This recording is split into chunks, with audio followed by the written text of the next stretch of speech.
Welcome to season 3 of the Mindfulness Pilates podcast. I'm Beverley Densham, Pilates teacher of over 23 years. I really look forward to bringing you tips to reduce back pain to feel good, relaxation, positive affirmations and inspiration every week to inspire you in body and mind for more relaxation, stretching, core stability, back strength and happiness. Welcome to today's episode of the podcast. So how are you doing this week? So many things to talk about today. The main topic of the podcast is what is the difference between Pilates and yoga? I have been asked this question quite a few times over the years. I thought, oh, well, let's just cover it in a podcast. So we'll come into that topic in just a moment. As usual, there'll always be a beautiful positive affirmation card message of the day for you, as well as a gorgeous meditation. It's a solo episode today, although we have got 2 very special guests coming up in future episodes. And it's going to be really, really lovely. We've got April J. Harris from apriljharris.com coming on. It's going to be a really interesting story and journey to share with you. And also Anna Illingworth is going to be sharing her story. She's an incredible solicitor and going to be sharing her mindfulness Pilates journey with you, which I think is going to help a lot of people too, actually. Both very different stories, but I think, equally and going to be equally inspiring in different ways. Okay, what's been happening? So I was really pleased to be invited on to somebody's membership recently, which was absolutely lovely. I did a mindfulness Pilates session for Holly, and Holly is her book's out any day, actually. I'm just going to dig out the title of her book. She's got the Happy Me Project, and she has a wonderful Happy Me Project membership, Holly Matthews, and she's a wonderful TEDx speaker and has a really beautiful, bubbly, effervescent person, and is doing wonderful work in the world of personal development and coaching. And so it was really lovely to go along and teach her members, both Holly and her members, mindfulness Pilates and journaling. So that was really, really lovely. And her book's out soon, which is absolutely gorgeous. Well, it's going to be gorgeous. It 100% is. And so that was really, really nice. The powers of Zoom, my mindfulness Pilates Zoom studio can Zoom anywhere. So I zoomed in to see Holly and her members. That was so lovely. What else has been happening? Oh yeah, there's this gorgeous magazine I've discovered this year called Brand New Magazine, and I've just written a 3-page article for them on work-life balance. So you can get that gorgeous May edition, which it's particularly about social media, but my article is especially for you about work-life balance, and I share a lot of my top secrets there. Also in the May issue of Soul and Spirit magazine, you can read all about my manifestation journey and how all our different stories reach the mainstream press. So you can read that in the May edition. I've got quite a few podcast interviews coming up for you to listen to. Now, they are a whole new territory for me. Not that I haven't been on radio and podcasts quite a lot, but the interviews go deeper. And I hope they're going to help a lot more, actually, and inspire a lot more. And so we'll see what happens there. So I've got the Unbroken podcast coming up with Madeline Black. That will be out soon. Really excited as well. I was on Jalen Boyce's You Are Awesome podcast, as that's coming up soon, the interview. Top secret one. You're going to have to just wait till it's out. You have to wait to hear whose podcast that is on it. One of my favourites in the world. I listen to every episode. I'm so pleased to be a guest on that. And really interesting. I just love listening to podcasts. Do you? I hope you like listening to mine. If so, give it a review, then I know you're enjoying it. I'm excited coming up soon to be on Lou Hamilton's Brave New Girl podcast, and also coming up soon with Jamie Lee Grace, Alcohol Free Life podcast. They Jamie is one of my favourite people and friends and authors, and is doing incredible work in that area. And Lou Hamilton, I've discovered recently, and her books are amazing. Anyway, to be continued on that one. Let's delve into today's topic. So what is the difference between Pilates and yoga? So I don't know where on earth do we start? So I'm going to be brief. I'll be brief on this. I mean, I could talk about this a lot. Obviously, I've been a Pilates teacher, of mindfulness Pilates teacher, of over 24 years. I'm not a yoga teacher and never will be. Now, so I'm only talking from my Pilates expertise and my personal experience here, and from what I know about them both. So Pilates is both mat work, exercise, and it also has equipment as well. Now, when I say equipment, that can be small equipment, but the original equipment was designed by the late Joseph Pilates, who is from Dusseldorf in Germany. And he had his first studios actually in New York in America with his wife Clara. And they had all this very unusual, a lot of it very big equipment.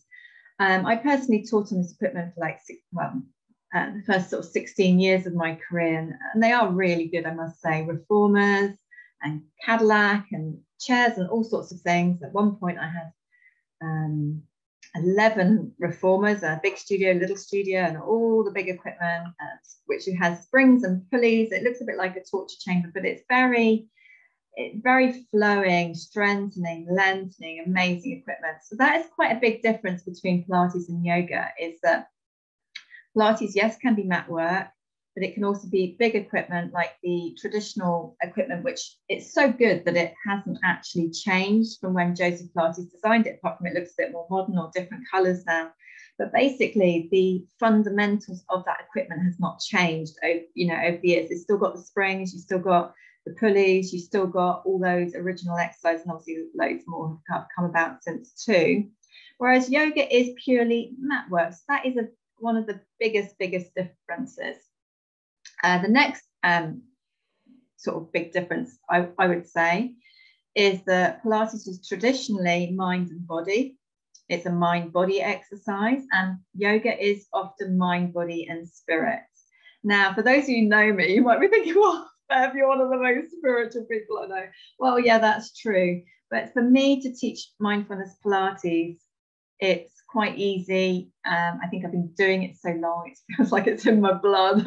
I'm very intuitive, and I always know what to teach every single client and class and one-to-one program. And I suppose, yes, I am the author of I Talk to Angels, and I do talk to angels and everything. And I love angel cards and all of that sort of thing.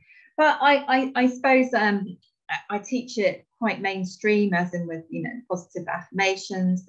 Well, it's not mainstream, it's unique.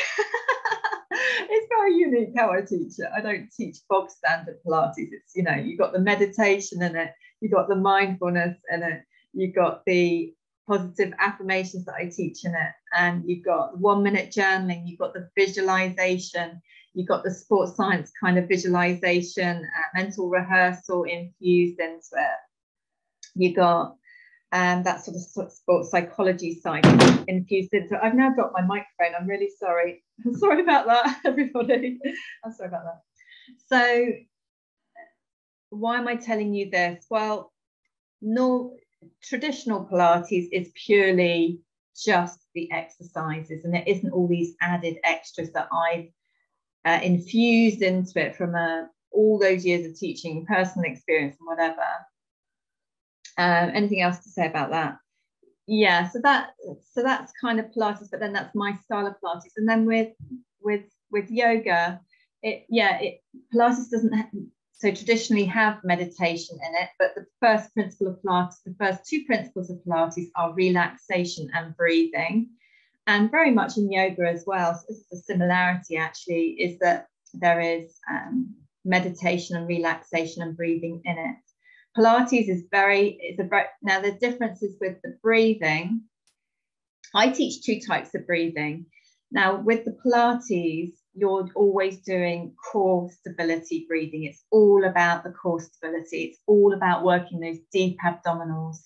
And yeah, that is quite a big difference. It's lateral thoracic breathing. You're breathing into the ribs and the back, and your deep abdominals, your transverse abdominis are supporting your core stability and your deep, your back, your low back, your lumbar spine all the time. Now, Pilates breathing is different, and there are tons of different types of Pilates breathing. And in my opinion, all breathing is brilliant, all of it. So I'd say that's a win-win on both sides there. I obviously, I'm not a yoga teacher, so I can't comment on all different types. And the thing is as well, there are different types of, each modality. So that's another thing. So this is just a very general comparison, not each type of Pilates and yoga comparison. So yeah, I think, it's very well known that yoga is very good for people to switch off, but Pilates is equally good to switch off. I mean, with Pilates, the relaxation is also in the switching off of you're doing the 8 principles of Pilates, and you're doing the exercise, and your teacher, if you're seeing a decent, very good, highly qualified teacher, is correcting your alignment and your position non-stop. So this is very, very important. Copy me Pilates is a terrible thing. Equally, copy me yoga is a terrible thing too. If you ever see that, or you ever go to anything like that, that is very badly taught, very badly taught. So I'm qualified with BCPA, which is Body Control Pilates Association. So they are extremely, extremely good, qualifications. So you've got the relaxation and breathing. So the breathing is different in yoga to Pilates. Pilates has got that brilliant breathing. I also teach in my mindfulness Pilates when the clients are doing a 5-minute relaxation at the end, like you're enjoying on the podcast, what you can enjoy on the podcast every episode.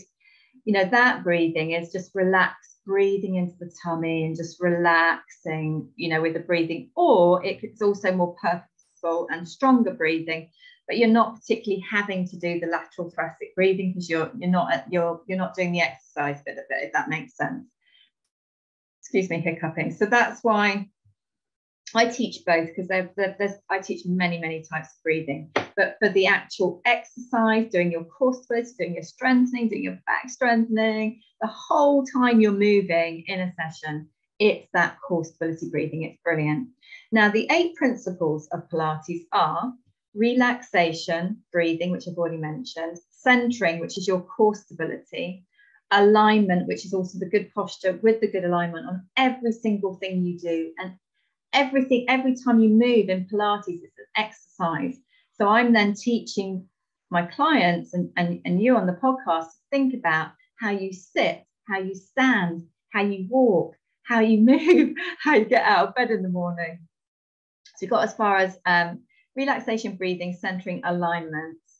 Then we've got concentration, coordination, flowing movements, and stamina. The more Pilates you do, the more stamina you get.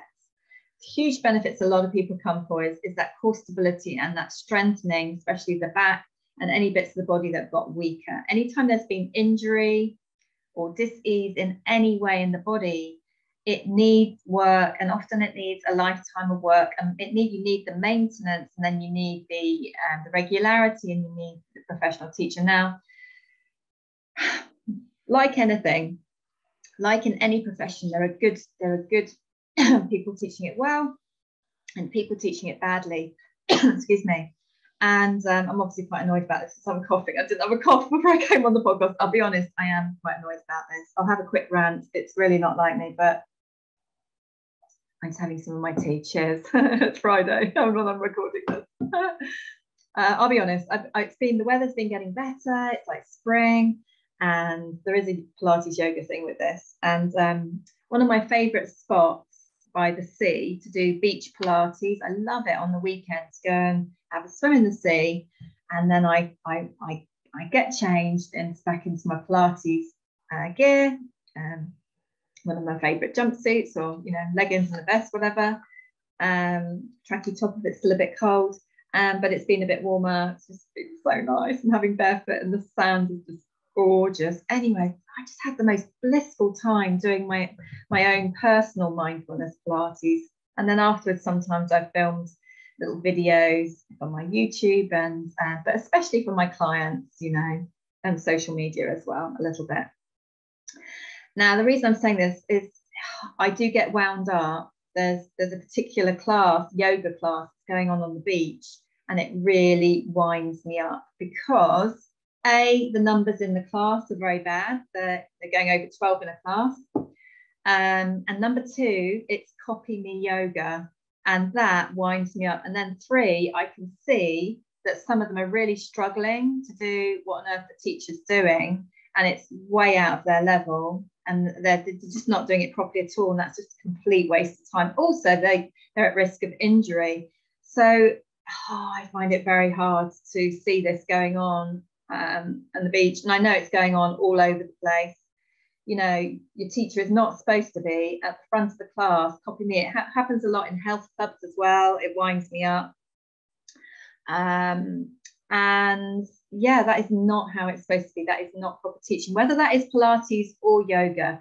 And I think both industries are guilty of it in some, you know, places. So that isn't an individual criticism of one or the other. It's both, and that really upsets me because, you know, it has to be done properly. It has to be done safely. Each person's got a different injury history, and you need to look after yourself and that you're doing the right thing. Now, other differences between Pilates and yoga, there's, as I said, there's different types of each. The big key with both is that it's learned properly, and you know, if you're a beginner, you learn at beginner level first. You have your health questionnaire filled out, and ideally you start one-to-one, even if that's only one-to-one before going into the right level class. So I see everybody one-to-one, either one-to-one or one-to-one program before going into class, or some people just need the one-to-one programs to start with, or prefer that, or it fits into their schedule better. But the reason I'm saying this is, well, it's just important, really. It's really important. It's really important. Now, the next difference between Pilates and yoga, which is very, very clear to me, is that Pilates is much more aligned and straight. You know, with Pilates, I mean, you can go up to the, you know, advanced, original Joseph Pilates mat work, which I do teach, and I do love quite a lot of it. However, what I wanted to say about, no, I'm losing my train of thought here. So what I wanted to say about this is, yes, you've got to get the level right. You've just got to get the level right. So what I've seen is, you know, Pilates is a lot more recommended by physios, osteopaths and chiropractors. That is as a general thing, and also orthopedic surgeons as well. I had, for example, Jonathan Kitson, orthopedic surgeon in Hertfordshire, gave me a wonderful testimonial and recommended me, you know, a lot before. And, you know, I mostly work at my Zoom studio, but I do also work at a wonderful physiotherapy clinic called BWT Physiotherapy in Poole, Dorset as well.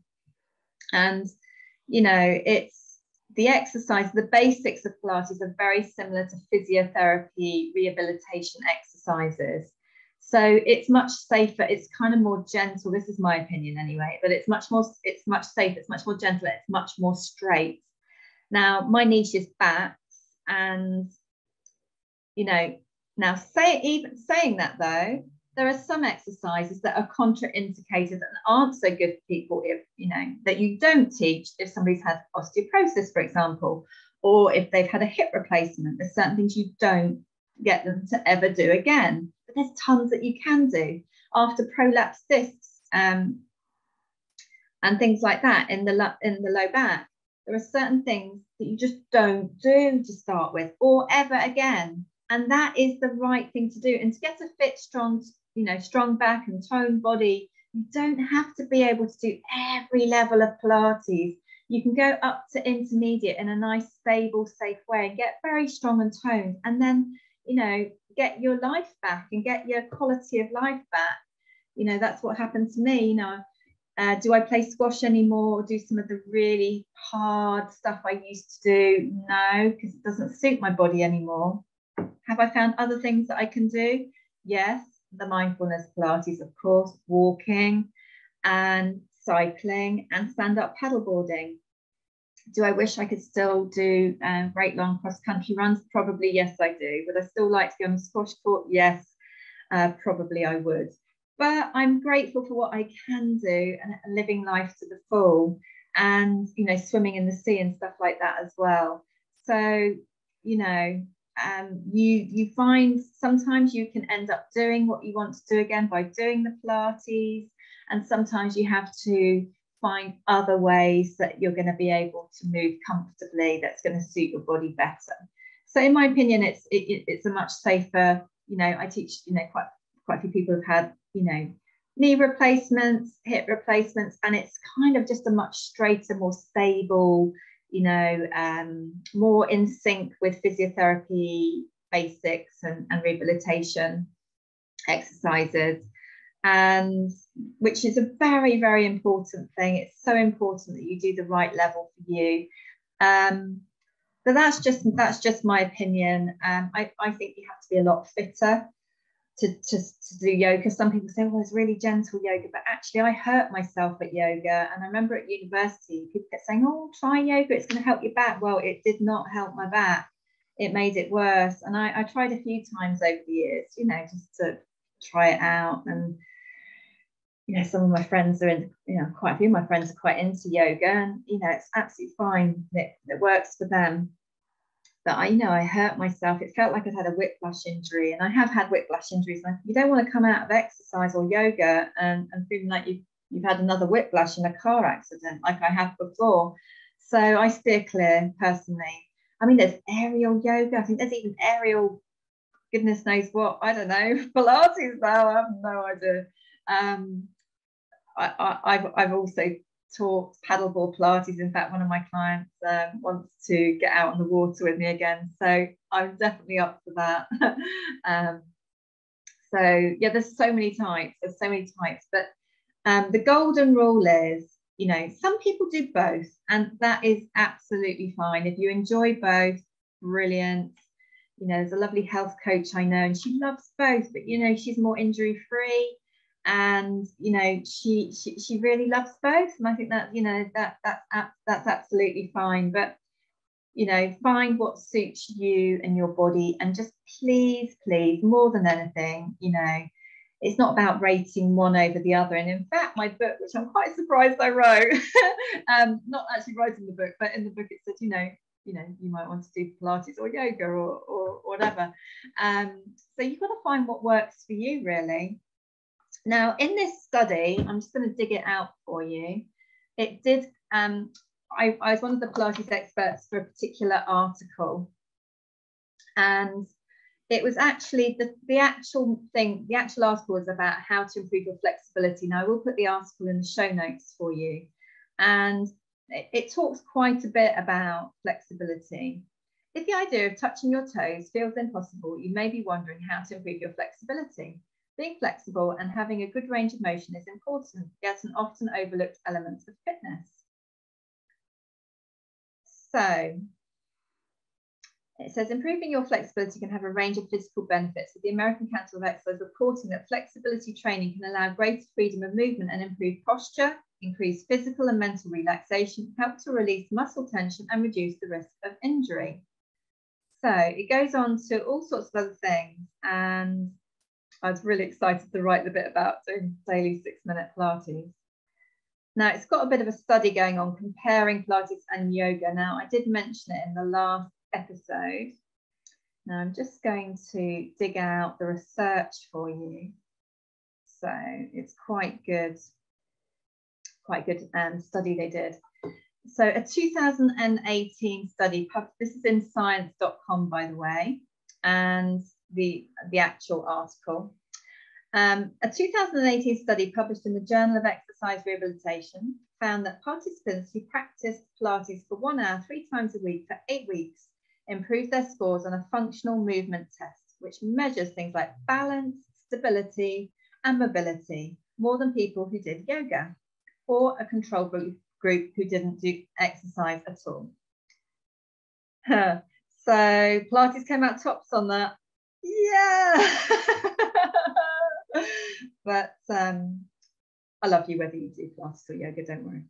It then says, if 3 hours of Pilates a week sounds daunting, don't worry. Pilates expert, Beverley Densham, that's me, told Life Science that 6 minutes of Pilates every morning before breakfast can be beneficial once you have worked with an instructor to ensure you are doing the moves correctly. So that is the key, as I said, you've got to learn properly, otherwise you are wasting your time and you can do more harm than good, and you want to do good, you know. I do recommend clients do it an hour a week, and I also recommend that they incorporate it into their lifestyle and take regular breaks from the computer to stretch, move and breathe, as well as an affirmation a day and 1 minute journaling as well. So that's a few of the differences. That's just a few, and I hope it gives you a bit of a flavour.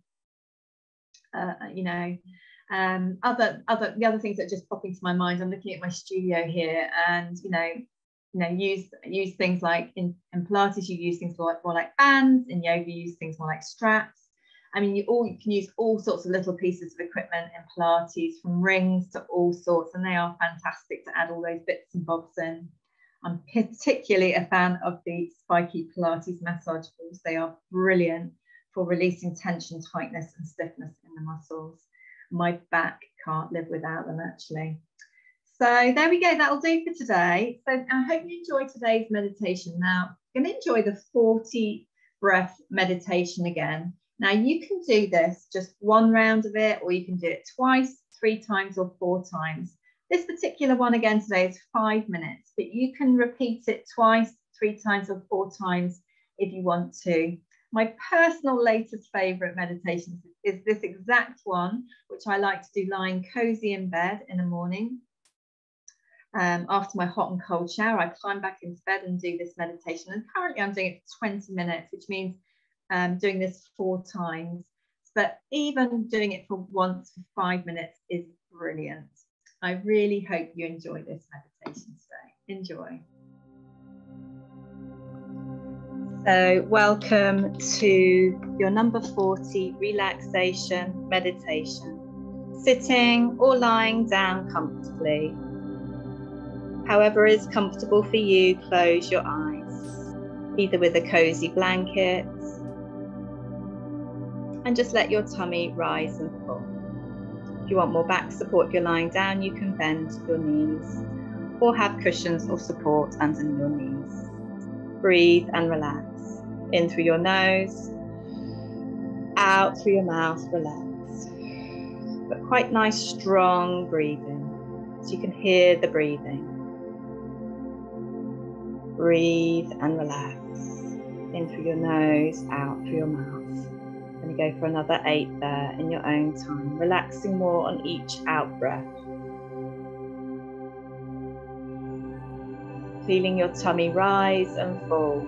Nice deep breath into the lungs.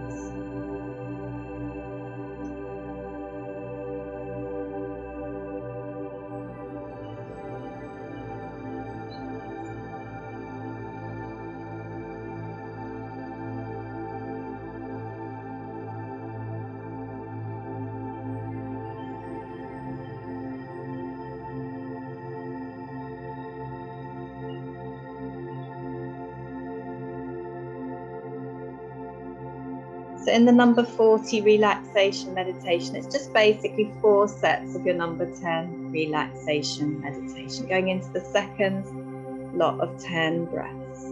Enjoy. In through your nose, let the tummy rise, and out through the mouth, relax. Enjoying 10 more in your own time for the second one.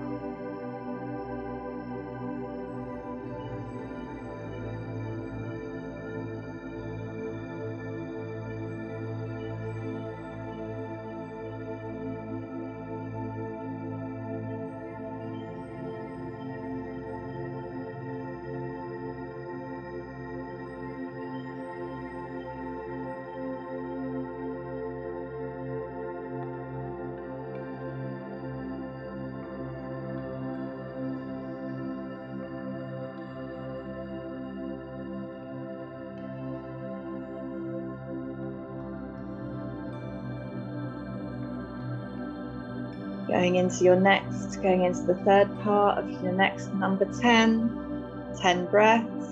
Concentrate, stay awake as you breathe and strong, and breathe and relax another 10 times.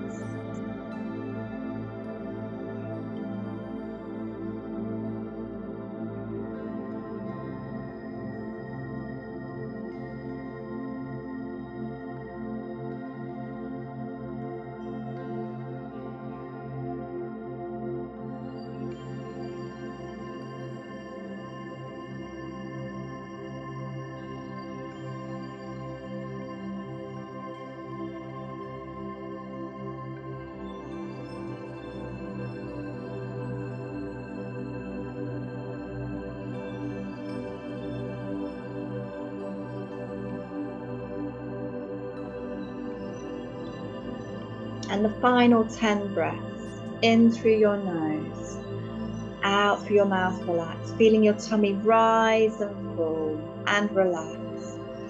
Stay alert and concentrate on counting those final 10 breaths to bring you up to 40, and enjoy.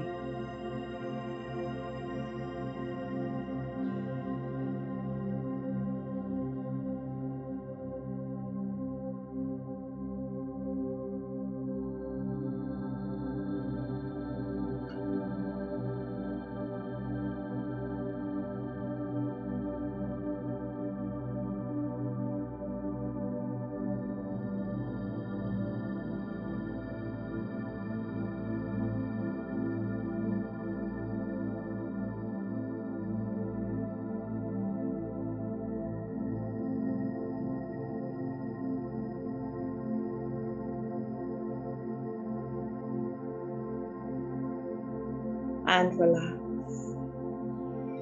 Breathe in a calm, relaxed way with today's affirmation of I love to smile. Smiling makes me happy. Enjoy.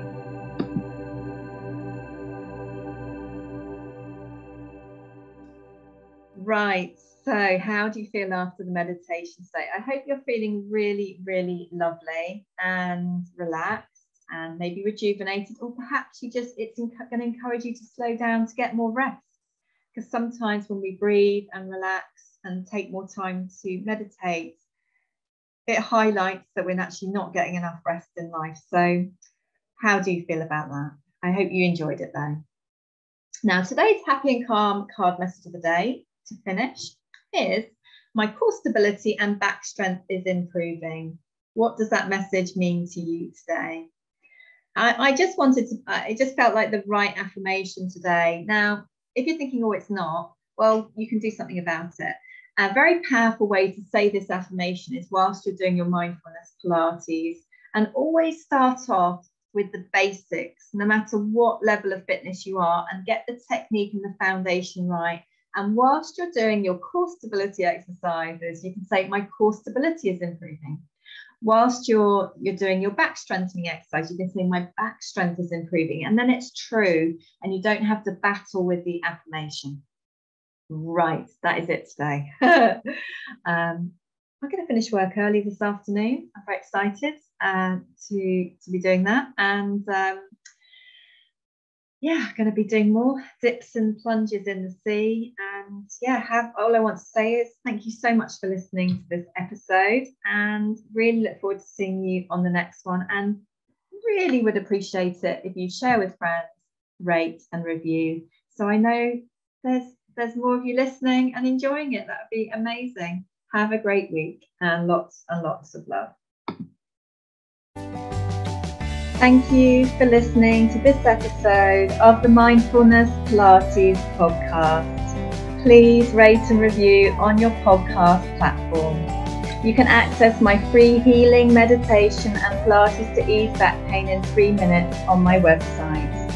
You can also book your reduced back pain to feel good one-to-one mindfulness Pilates program on Zoom or mindfulness Pilates membership by going to mindfulnesspilates.com.